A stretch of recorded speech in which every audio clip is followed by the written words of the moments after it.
Hello everyone, welcome to my channel Science Mantra with Shivani. आज हम पढ़ेंगे सेल की डिफरेंट शेप, साइजेस, नंबर और वॉल्यूम। सबसे पहले बात करते हैं cell shape. Cell show a great variation in their shapes, मतलब कि सेल्स की जो शेप्स हैं उसमें बहुत ज्यादा वेरिएशंस होती हैं, मतलब डिफरेंट डिफरेंट टाइप की शेप्स होती हैं। Most of cell have a definite shape, मतलब मैक्सिमम जो सेल्स होते हैं उनके पास एक पर्टिकुलर टाइप ऑफ शेप्स होती है। कुछ के पास जो है स्पिंडल शेप हो सकती है, कुछ जो है इलोंगेटेड हो सकते हैं, कुछ ओवल हो सकते हैं, कुछ क्यूबॉइडल हो सकते हैं और कुछ ब्रांच्ड हो सकते हैं। तो ये जो डिफरेंट शेप्स हैं, स्पिंडल, इलोंगेटेड, ओवल या क्यूबॉइडल या ब्रांच, उन पर्टिकुलर सेल्स को क्या है, कुछ पर्टिकुलर फंक्शन परफॉर्म करने में हेल्प करती हैं। जैसे हमारे हाथ हो गए, हमारे पैर हो गए, इनका अलग अलग फंक्शन है, तो इसीलिए इनकी शेप भी क्या है, अलग अलग। फर्स्ट हम बात करते हैं मसल सेल की। ठीक है, मसल सेल्स की शेप कैसी है, स्पिंडल। मसल सेल्स का काम होता है कॉन्ट्रैक्शन एंड रिलैक्सेशन करना। तो ये जो शेप है इनकी, स्पिंडल शेप, मसल्स को इजीली कॉन्ट्रैक्ट और रिलैक्स करने में हेल्प करती है। जो भी मूवमेंट होती है हमारी बॉडी में, हर हमारी जो मसल्स हैं बोन्स के साथ अटैच हैं, तो जैसे मूवमेंट होती है तो मसल्स क्या करती हैं, कॉन्ट्रैक्ट भी होती हैं और रिलैक्स भी होती हैं। तो ये जो शेप है वो क्या करती है, हेल्प करती है मसल्स को कॉन्ट्रैक्ट और रिलैक्स करने में। तो मसल्स कैसी होगी, स्पिंडल शेप होगी। नेक्स्ट है नर्व सेल।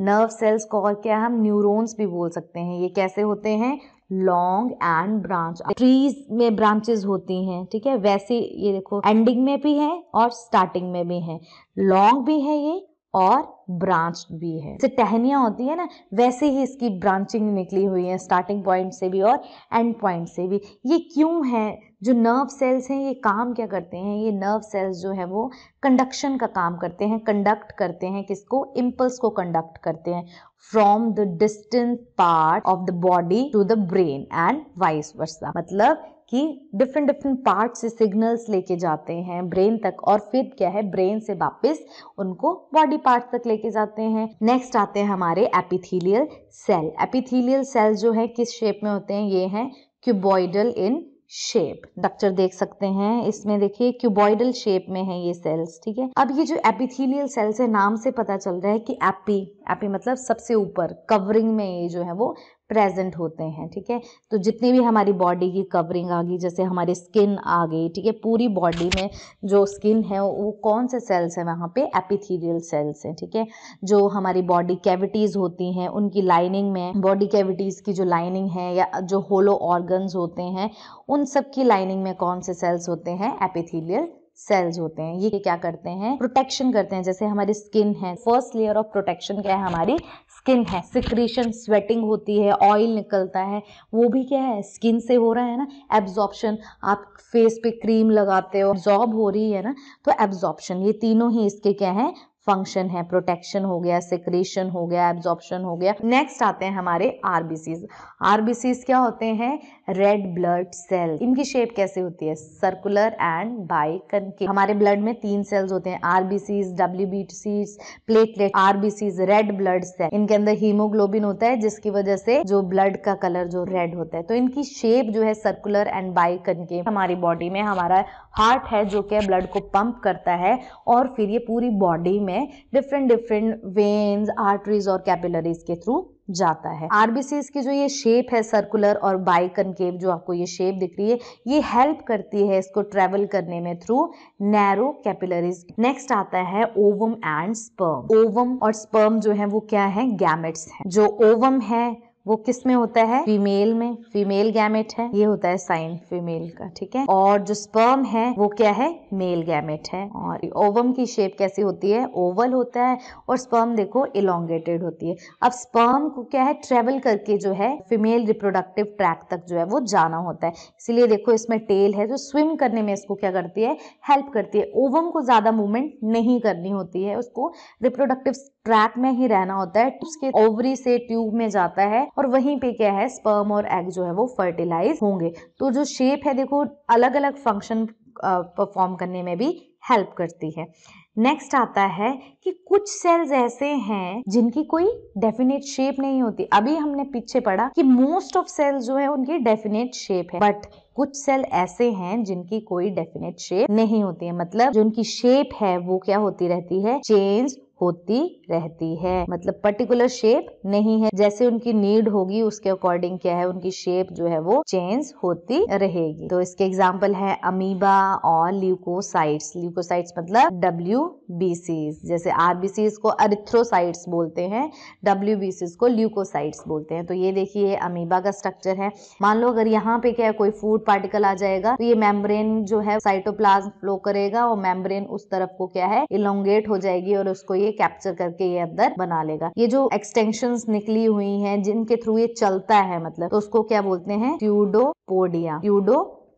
ट्यूडो का मतलब होता है फॉल, मतलब इसके पास पैर नहीं है पर ये झूठे पैर हैं जिसके थ्रू जो है ये चल रहा है। तो सेम ही ये WBCs होते हैं, ये आपको ऐसे इस वक्त सर्कुलर सा दिख रहा होगा, बट मान लो अगर यहाँ पे कोई ब्लड के अंदर कोई एंटीजन आ जाता है तो ये क्या करेगा, इसमें भी सेम जो है वो सेल मेम्ब्रेन जो है वो आगे एक्सटेंड होगी, साइटोप्लाज्म का फ्लो होगा और ये इसे कैप्चर करके क्या कर लेगा, एनगल्फ कर लेगा। तो ये देखो कि जरूरी नहीं है हर किसी की कोई पर्टिकुलर शेप हो, कईयों की क्या है कोई पर्टिकुलर शेप नहीं होती है, उनकी शेप जो है वो चेंज होती रहती है। नेक्स्ट आ जाता है cell size. Size of cell जो है वो वेरी करता है डिफरेंट एनिमल्स में और प्लांट्स में। जैसे हम एवरेज सेल साइज की बात करें तो it varies from 0.5 mu two 20 mu. इसे म्यू भी पढ़ते हैं या इसे माइक्रोन भी बोलते हैं। ये माइक्रोन जो है वो 1 मिलियंथ पार्ट होता है मीटर का, millionth part of metre. In human body the smallest cell is RBCs।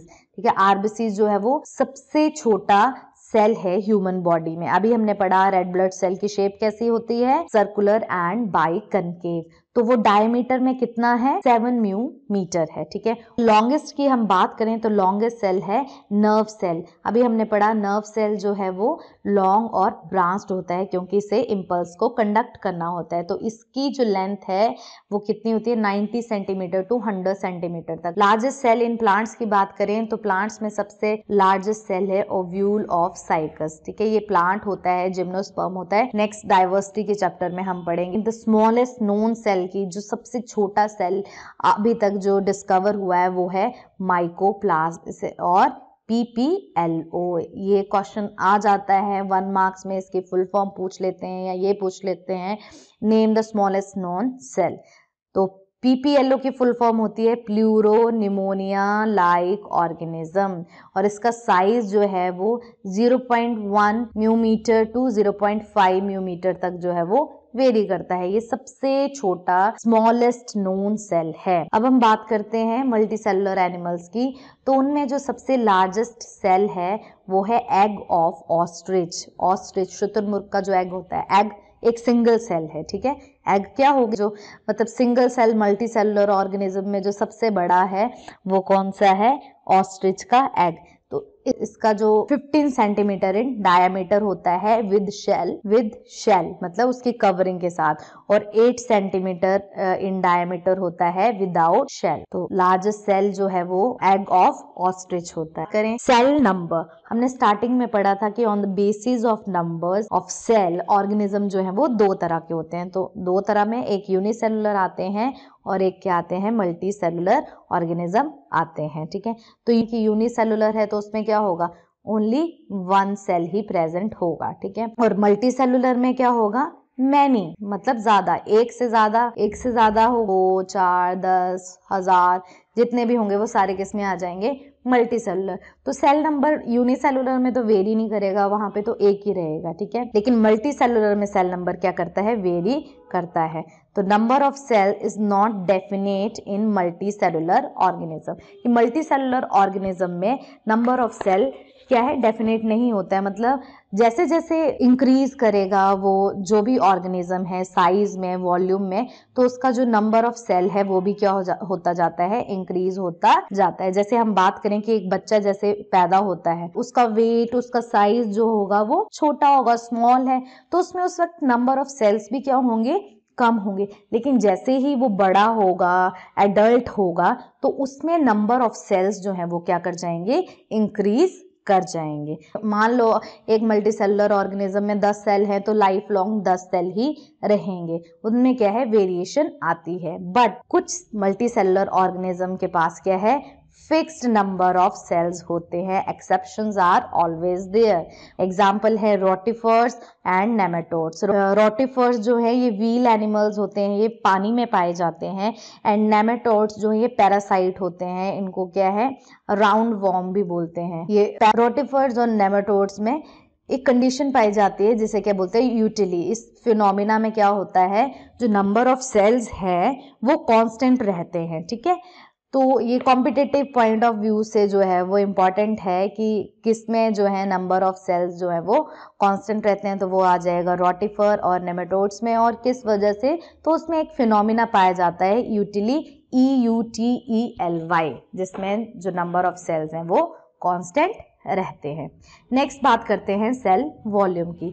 The volume of cell is fairly constant. बोला गया है कि जो वॉल्यूम होता है सेल का वो क्या रहता है, कांस्टेंट रहता है, ठीक है, for a particular cell type, ठीक है। And it's independent of the size of organism.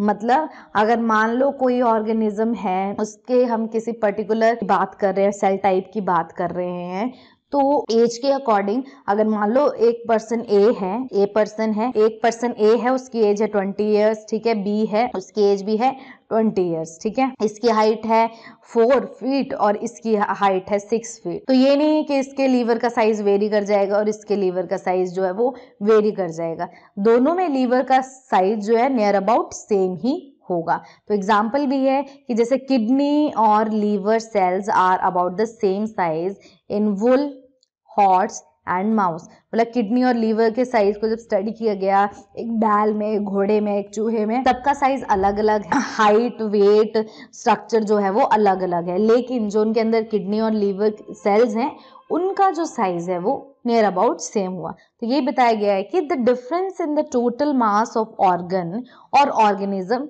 Depend on the number. मतलब जो डिफरेंस आता है किसी ऑर्गेनिज्म के मास में वो उसके सेल नंबर के अकॉर्डिंग आता है, ठीक है, वो उसके किसके आता है, सेल नंबर के अकॉर्डिंग आता है, not on the volume of cell.